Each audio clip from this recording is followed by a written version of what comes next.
Ya, selamat sore Mbak Nanda. Izin, gimana kabarnya? Sore, baik banget. Sehat selalu. Alhamdulillah. Gimana untuk keluarga sehat semua? Alhamdulillah sehat, semuanya sehat. Oke, baik. Mbak Nanda, ini tentang artinya sosok perempuan. Mungkin kan Mbak Nanda seorang perempuan atau wanita karir. Bisa dijelaskan nggak kira-kira tentang perempuan yang ada di Kota Bekasi sekarang ini seperti apa sih? Bisa dijelaskan? Yang ada di Kota Bekasi. Kalau menurut aku, dari kacamata aku, di Kota Bekasi itu banyak sekali perempuan-perempuan luar biasa yang hebat-hebat, yang tangguh-tangguh, yang mandiri, yang kreatif, inovatif, dan pokoknya yang luar biasa hebat. Seperti itu ya Mbak Nanda? Ya, aku melihatnya. Oke. Selanjutnya kira-kira apa sih yang dimaksud dengan perempuan yang mandiri? Bisa dijelaskan oleh Mbak Nanda? Perempuan yang mandiri itu menurut aku ya, perempuan yang tidak bergantung kepada orang lain, perempuan yang bisa membawa dirinya sendiri untuk memecahkan suatu masalahnya sendiri, tapi perempuan yang juga harus smart dan pintar dan cerdas gitu. Seperti itu ya. Ya. Oke, Mbak Nanda, seorang wanita karir seperti Mbak Nanda sendiri terlihat dengan artinya anggun, cantik, dan makin muda. Nah, kira-kira apa saja sih tantangan yang dihadapi oleh seorang perempuan dalam perjalanan menuju kemandirian? Bisa dijelaskan seorang Mbak Nanda? Tantangannya kalau yang dia sudah berkeluarga itu pasti dia antara waktu untuk dia kemandiriannya dengan keluarganya. Kalau yang sudah berkeluarga, ya dalam hal misalkan dia perempuan yang bekerja atau apa, pasti dia ada mengorbankan waktu keluarganya. Tapi kalau menjadi perempuan mandiri sebelum dia menikah, itu tantangannya adalah biasanya di sekitarnya dia. Biasanya ada yang menentang dia untuk, kan karena perempuan-perempuan yang mandiri itu kan dia tuh biasanya punya sifat-sifat yang keras, sifat-sifat yang pantang menyerah gitu.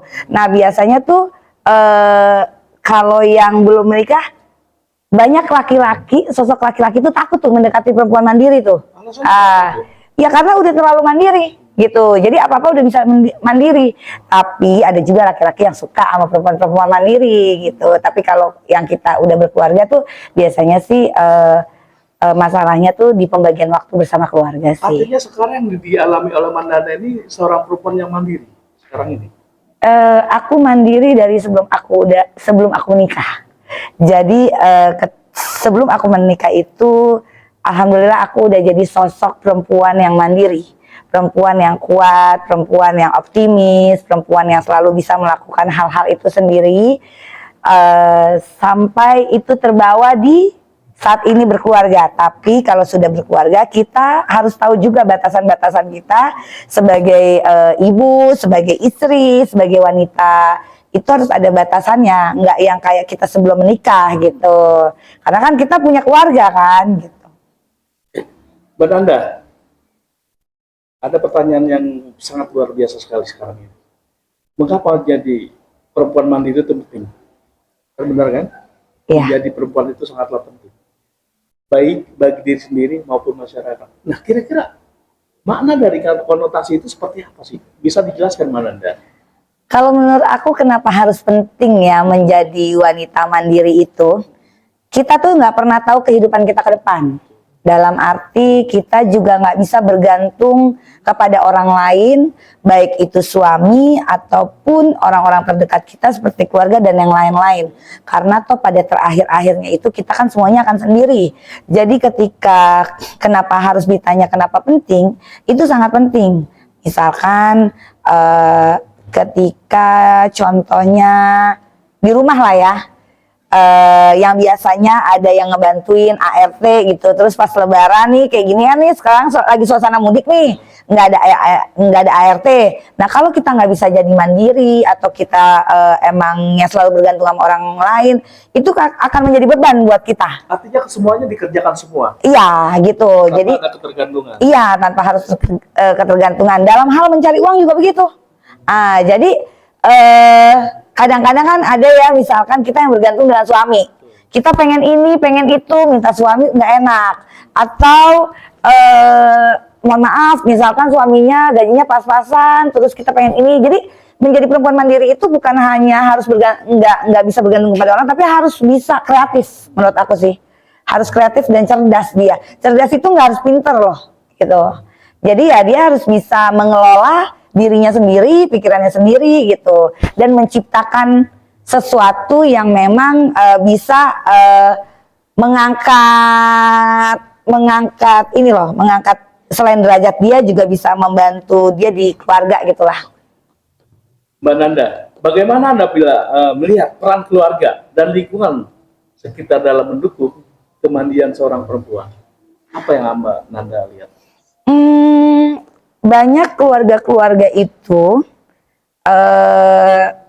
yang membantu juga banyak, tapi yang bisa mensupport seseorang itu menjadi perempuan yang mandiri, bantuan keluarga atau support keluarga itu pasti gitu. Tapi banyak juga kejadian di masyarakat yang aku sering temuin, banyak wanita-wanita mandiri itu malah aku bertanya, kenapa kalian bisa sampai semandiri ini dan sehebat ini? Karena ada kekecewaan terhadap keluarga. Itu alasannya? Iya, jadi gitu. Terus kenapa aku tanya? Mungkin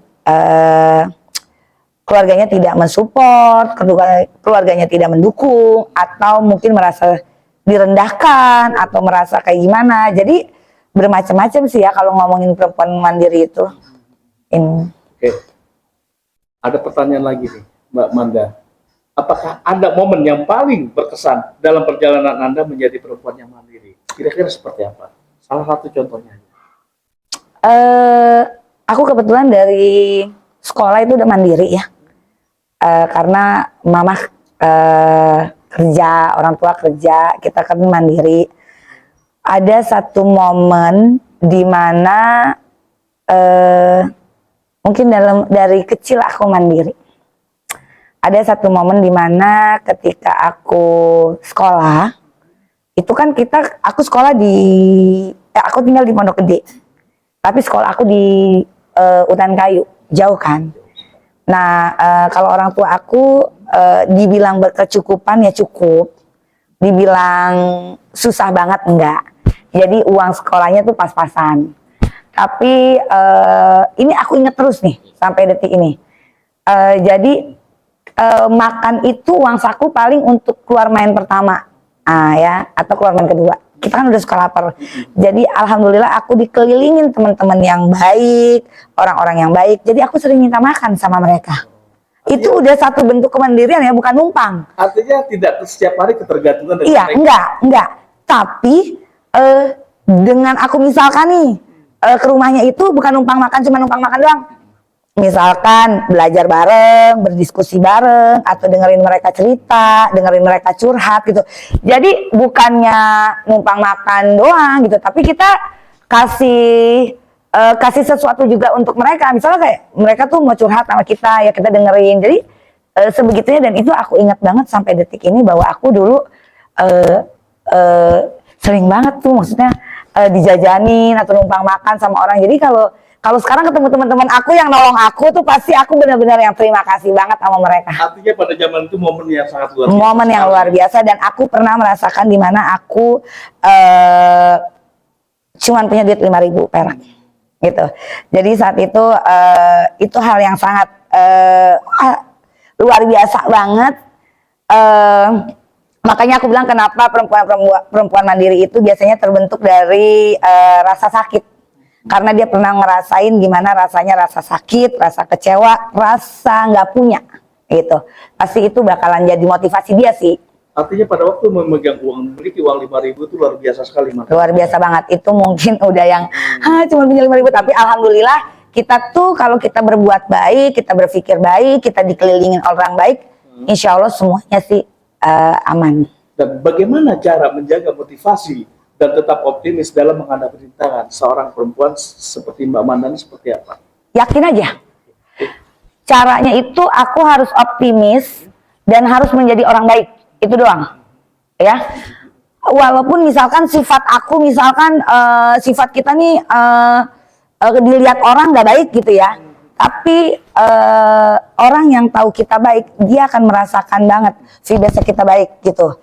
Jadi intinya berpikir baik, bersikap baik, insya Allah kebaikan akan bersama kita terus. Itu aja yang aku pegang. Dan yang penting kita punya Allah, udah itu doang. Yakin dia yang di atas Yakin ya. aja, iya. Mbak Manda, berarti Mbak Manda keluarga, ada Bang Ahmad Rifai, anak, putra atau putri? Putra, Putra, iya, dua. satu. Ya. Masih ada penambahan lagi ya ke depan.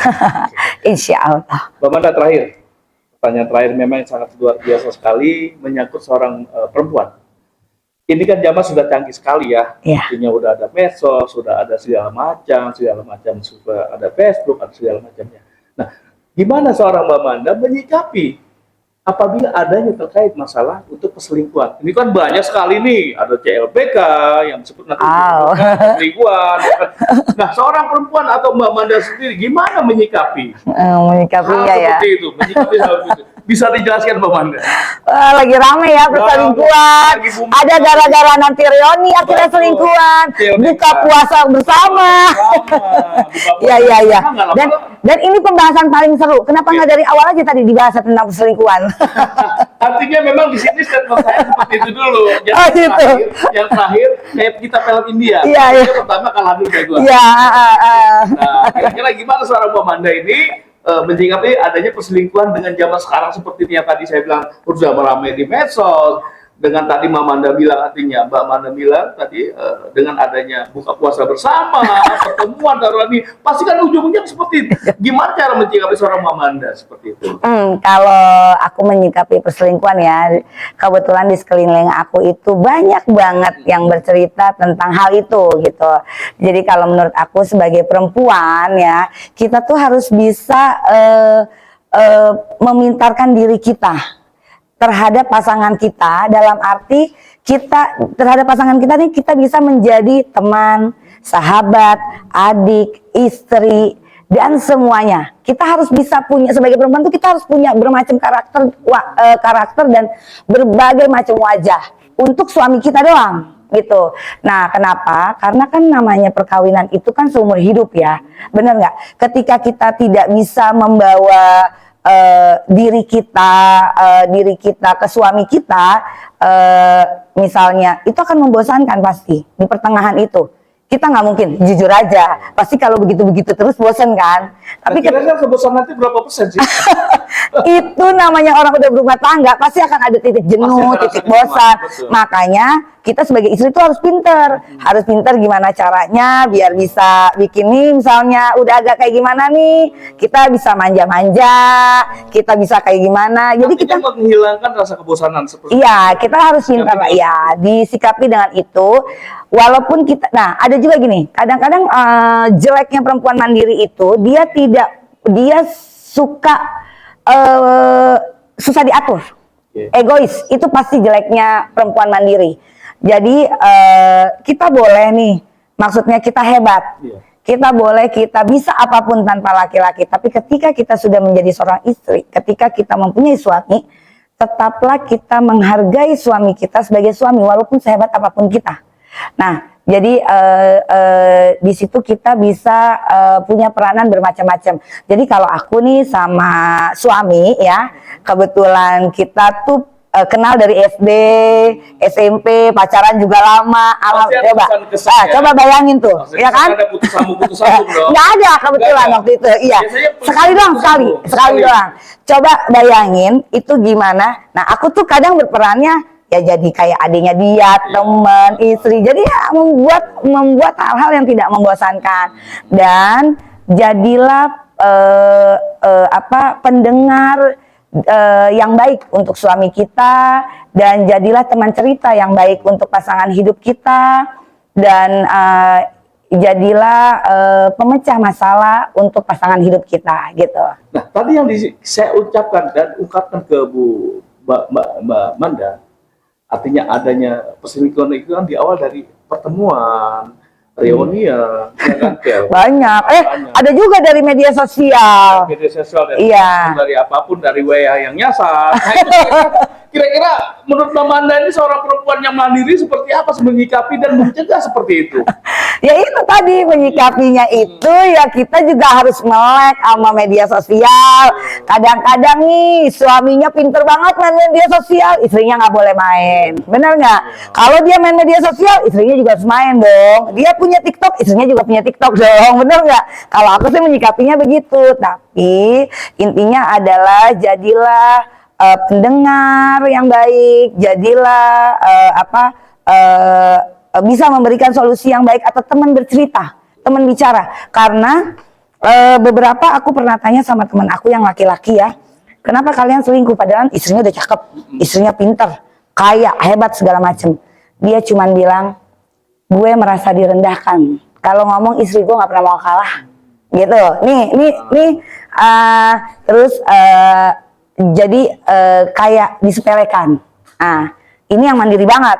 Tapi ya, ada juga nih aku tanya nih, kan macam-macam nih karakternya Anda laki-laki kan.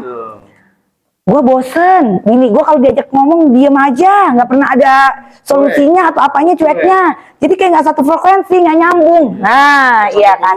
Iya. Jadi ketika aku bertanya dengan teman aku yang laki-laki yang berbeda karakter, oh ternyata begitu. Berarti kita sebagai perempuan mandiri itu, sebagai perempuan itu harus cerdas, harus pinter, harus bisa menjadi bermacam-macam wajah dan karakter untuk suami kita sendiri. Karena kan kita hidup seumur hidup sama dia. Gitu. Artinya itu sebagai contoh untuk orang lain ya, jangan sampai ke diri kita ya. Iya, jangan sampai dong. Alhamdulillah. Nggak, jangan. Sekarang, tadi Mbak Manda bilang menyatakan kepada kami bahwa menyatakan dari pertemuan dari seorang Ahmad Rifai dengan Mbak Manda itu dari SD, SMP, juga sekarang. Iya, seru ya. Pastinya kan ada yang namanya kerikil tajam yang bisa menyandung, ya kan? Pastinya ada putus sambung, tusbung, ya kan? Pasti seperti itu. Pastinya ada dong. Bisa dijelaskan nggak seperti apa itu? Aku tuh teman SD, teman SMP, terus udah kayak gitu SMA kita nggak bareng, kuliah kita nggak bareng, tapi tungguin terus di SMA sama di kuliah, jadi nggak punya pacar. pada awal untuk mengungkapkan isi hati, siapa sih kira-kira, apa Mbak Manda sendiri atau Mbak Ahmad sendiri? Ya Abang Ahmad lah, dulu kan body masih begini. Gitu. Artinya seorang Bang Ahmad dulu untuk menyatakan. Iya dong, cinta-cinta monyet dulu gitu. Tapi alhamdulillah sih, mungkin kita satu frekuensi ya. Jadi kita udah usaha bareng, udah hal yang apa-apa. Emang sih satu frekuensi itu penting sih menurut Mbak Manda terakhir. Harapan Mbak Manda seperti apa sih sekarang potensi perempuan ini di mata masyarakat, di mata laki-laki itu rendah sekali. Kira-kira harapan Mbak Manda seperti apa? Mbak Manda seorang wanita karir, wanita yang mandiri, menyikapi masalah itu, kira-kira apa sih? Banyak kan sekarang wanita ini kan direndahkan dengan laki-laki. Menyikapinya seperti apa, Mbak? Menyikapinya jadilah mandiri, jangan bergantung sama laki-laki, tunjukkan sesuatu yang di dalam diri kita, pasti ada hal yang istimewa. Semua perempuan itu di dalam dirinya pasti ada hal yang istimewa. Tunjukkan itu, terus tapi tetaplah sesuai kodratnya sebagai perempuan. Jadi laki-laki pun walaupun merendahkan, tidak merendahkan kayak gimana. Jadi kalau aku bilang tunjukkan di dalam diri, intinya adalah tunjukkan di dalam diri kita itu pasti ada sesuatu yang spesial. Iya. Oke. Gitu. Terima kasih. Nggak harus cantik kok. Jadi tidak harus cantik ya.